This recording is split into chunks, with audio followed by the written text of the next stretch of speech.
intentionally implementing your own procedures when it comes to investigations, rulings, disciplinary rulings, appeals processes, all these things. Stop making up your own rules. If you would just go about your end of all of that stuff, in a more professional, real world, ethical, we don't even need to say legal. Let's just start with ethical, okay? Have some kind of ethics, for crying out loud. NFL office. If you guys had any kind of ethics when you were conducting your investigations and your disciplinary rulings, as I said, and your appeals processes, all that stuff, these situations would work themselves out before they ever get to these points. That's where both sides are just throwing logs on a fire and then, trying to blame the other one for the fire existing and being so big and so hot. They're both to blame. They're both guilty. They're both at fault. We need to find a middle ground where the NFL changes and all players and coaches in any situation, including this one with Tom Brady, have an agreed upon, acceptable, understanded amount of discipline, of consequence. It shouldn't be that hard. But like I said, you've just got two sides they're literally at war. The Patriots and the NFL, they're at war. The NFL, Roger Goodell, they are trying to taint the legacy and the image and the brand of the New England Patriots and everyone associated with that team as much as they possibly can. And it's more than anything, it's bad business. Love them or hate them, the New England Patriots are good for business in the NFL. And business is good for the NFL. So why you would go button heads, picking a fight as the biggest bully in school with your sidekick equal big bully? Your sidekick equal bully type of, counterpart? I mean, your partner in crime, one of the persons that, is arguably as influential and strong and threatening as you are? What sense does that make? How do you gain from this? And so that's why I really don't think that, in all likelihood, the allegations against the Patriots, against Tom Brady, whether it be Deflategate, Spygate, whatever, I think they come from truth, or at least are well-founded in truth. Obviously, rarely is anything entirely true. And I think the NFL simply felt like it had no choice but to take them down, or the entire league is going to be corrupt and out of control and, out of business, which is, an inconceivable thought right now. But you never know. So, I don't think it's just a personal, I don't like them type of thing. Everyone involved, Robert Kraft, Roger Goodell, everyone else, they're all way too smart and good of businessmen to let just personal, likes and dislikes blow up a lucratively profitable business partnership and relationship. But, like I said, bottom line, for now, Roger Goodell loses, Tom Brady and the Patriots win, because that's what Tom Brady and the Patriots do, whether it's fair and square or whether it's, tiptoeing around a few rules and technicalities. That's what they do. So, all right. Oh, now, I think I think it's about time. It's almost time. It's Vader time. No, not Vader time. It is time for the reveal of Scotty Ball's 2015-2016 NFL season predictions. That's right. If you like spoilers, if you like foreshadowing, well, this is right up your alley because I am going to tell you almost exactly, pretty darn close to, or at least, 7 to 12% correctly, gonna let you know what's gonna happen in this upcoming NFL season. I'm going to be giving you my predictions, team by team, division by division, throughout the entire NFL. We are just a little over the hour mark here, so let's not waste any time. Where should we start? Of course, we're starting in the division that my team plays in. I bleed purple and gold for them, my Minnesota Vikings, and the NFC North. So we'll keep it on the, we'll go NFC and then we'll go AFC. But let's start in the division I care the most about, the NFC North. Now, dwelling in the basement, which should be to no one's surprise, I have the Chicago Bears finishing in fourth place in the North Division at a projected 5-11. That's right, a 5-win, 11-loss season for your Chicago Bears. Their defense stinks. The rookie wide receiver is out the whole year. Their offensive line is up and down. Cutler is still Jay Cutler. They got a new head coach in John Fox, who, albeit, he's putting in a new system. He's a very experienced coach, and to me, he's the one. Him and Matt Forte are the two things on that team that, I genuinely do respect a little bit, but I have no reason to believe that the Bears are going to be any good at all, and so I got them in at 5-11 in last place in the North.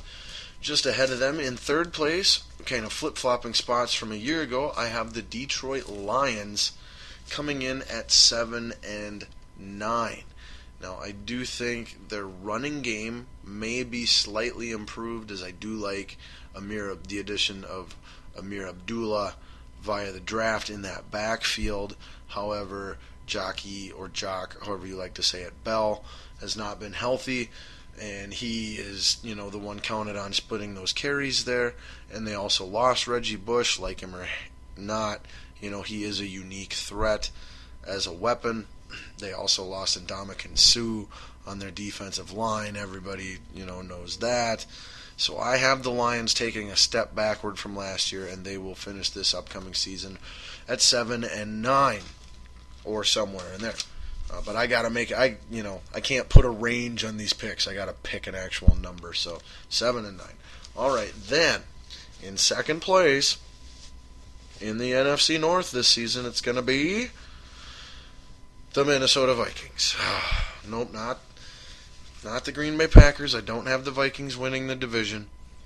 I have the Vikings finishing second in the division at 10-6. That's right, the Minnesota Vikings are going to win 10 games and lose only 6. And looking at the schedule again, very possible that could be 11-5 or 12-4 or even maybe 13-3. We'll lose 2 or 3 games for sure, but after that, you never know. And I think the maximum games we would lose would be 6 or 7. I think there's only somewhere between 5 and 7 losses on that entire Minnesota Vikings schedule. But so I've got them written in here at 10-6. You never know with injuries, things like that, and I don't want to over predict them too much and jinx them. I'd hate to do that. I'd feel bad.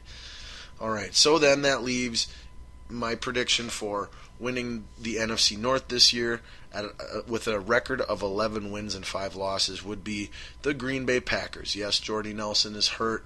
Yes, their defense is not the greatest. They still have Randall Cobb. They have Devontae Adams, who I like a lot. They've got Eddie Lacy, who they're going to use even more this year likely. They've got a very good offensive line, and they've got Aaron Rodgers, who's as good as it gets. They've got Mike McCarthy, who I think is an excellent head coach. So until I see otherwise, that's what I'm going to go with. But it wouldn't shock me one bit if the Vikings end up being 11-5 or 12-4, and win the division by a game or two over the Packers. Wouldn't shock me one bit. But for now, for the official preseason predictions, I got the Packers taking the division by one game. All right, so let's move to the South in the NFC then. And I've got a tie at the top and a tie at the bottom. So the tie at the bottom, sharing 6-10 records, I have the Carolina Panthers and the Tampa Bay Bucks. Carolina Panthers with wide receiver Kelvin Benjamin being out for the entire year. All they added was one wide receiver to a thin wide receiving core already. They arguably have no one for Cam Newton to throw to, and when Jonathan Stewart goes down, who knows if they'll have any kind of running game on offense. Their offensive tackles are weak and don't protect Cam very well. And then their defense is middle of the pack. Potential to be a top 10 defense, but in all reality, it's somewhere between 11 and 20. And so I think that's a 6-10 record for the Panthers, as well as a 6-10 records for the Bucks, who will be improved. I think by the end of the season, Winston will be clicking. When you got the giant wide receivers like Vincent Jackson and Mike Evans to throw to, it certainly makes for big play potential. And anytime you've got an offense that threatens big plays, you're going to win a few games that maybe you weren't the better team for the entire 60 minutes, but you hung in there and you were able to get a big play from a big player when you needed one. So I got the Bucks at 6-10. In third place above the Panthers at 6-10 in fourth place. And then tied for first place in the South, I've got the Falcons at 9-7 and the Saints at 9-7. Again, this is kind of a coin flip. You pick them. Ultimately, for me, it boiled down to two things, where I just gave the Saints the slight nod to win the division. But I do have the Falcons being my other wild card team, as well as the Minnesota Vikings. But the main factor in that was simply two things. I think the Saints have a little bit better of a defense than the Falcons do, at least on paper. The names are more impressive slightly from a talent standpoint. And then also from a coaching standpoint, the Falcons are under new head coaching now this year, and the Saints have a proven Super Bowl winning coaching staff there. So that's why I gave the Saints the edge very slightly. However, don't be surprised if the Falcons win that division, but I think it's a two-team race there between the Falcons and the Saints, just like I think it's a two-team race in the North between the Packers and the Vikings. All right, moving out to the or at least was last year, very challenging top-to-bottom NFC West. That was by far the toughest division in football last year, depending on your criteria and definition for that term. It may or may not be this year. For me, I don't think it can, because it's going to have the worst team in all of football by my prediction, and that is the Minnesota Vikings' Week 1 opponent on Monday night, the San Francisco 49ers. That is right. Yours truly, Scotty Ball, right here and right now, is telling you that the San Francisco 49ers will almost undoubtedly finish this season as the worst team in all of football. I have them winning only 2 football games. Now, I could be way off, and they might win 3 or possibly even 4. But a 4-12 season would be about the top of their potential, in all honesty. I'm not trying to be harsh. That's really how bad it is in the Bay Area for the San Francisco 49er football team. So pencil them in as completely as a win for who's ever playing against them almost every week. They might flirt with the Detroit Lions 0-16 record, to be quite honest with you. I hope they don't break it, because, I like the Detroit Lions, in all honesty. They're cool with me. So, I want the Lions to keep their record. But then in third place, taking a step down following the loss of defensive coordinator Todd Bowles, who I feel was extremely influential in the overachievement they experienced last year, I have the Arizona Cardinals finishing this upcoming season at 500. That being 8